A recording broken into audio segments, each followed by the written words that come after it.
আমাদের ভিত্তিপ্রস্তর আমরা চেষ্টা করব যে আবার যদি আমাদের প্রধানমন্ত্রীকে আনতে পারি অথবা আমাদের মাননীয় মন্ত্রীকে এনে হয়তো আমরা ভবিষ্যতে ভিত্তিপ্রস্তর স্থাপন করব। আমি আশা করছি যে 1 থেকে 1.5 বছরের মধ্যে এটার অবকাঠামো নির্মাণের কাজ আরম্ভ হবে এবং এটা আমাদের চাঁদপুরবাসীর জন্য গৌরব যে এইরকম একটি হাসপাতাল, তারপরে নার্সিং হোম এবং কলেজ, 3টা মেডিকেল কলেজ একই কম্পাউন্ডের মধ্যে। আপনাদের সহযোগিতা চাই, মিডিয়ার সহযোগিতা চাই যেন সুন্দরভাবে এই কাজটা সম্পন্ন করা যায়, চাঁদপুরবাসী যেন উপকৃত হয়। ভাই ধরে রাখেন, ভাই ধরে রাখেন, এসপি সাহেব ধরেন, কেজিতে ধরেন, কেজিতে ধরেন সবাই, ভাই একটু ধরে রাখেন।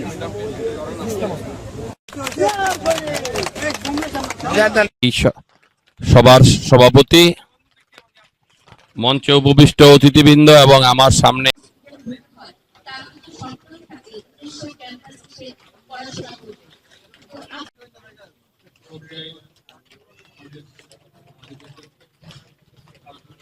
ভাই সোজা কিভাবে রাখবেন বলেন?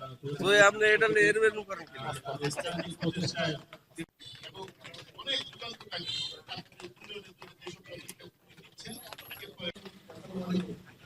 আমাদের চাকরিবাসীর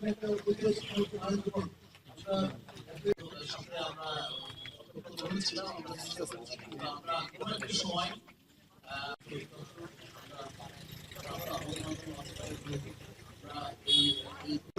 সম্মানিত সভাপতি উপস্থিত রয়েছে। আমার বক্তব্য শেষ করছি।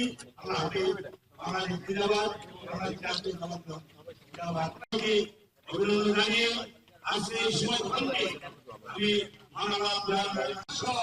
আপনার বিশাল ব্যবস্থাপনা আয়োজন করেছেন। এইখানে একটু সুন্দর জায়গায় এমপি সাহেব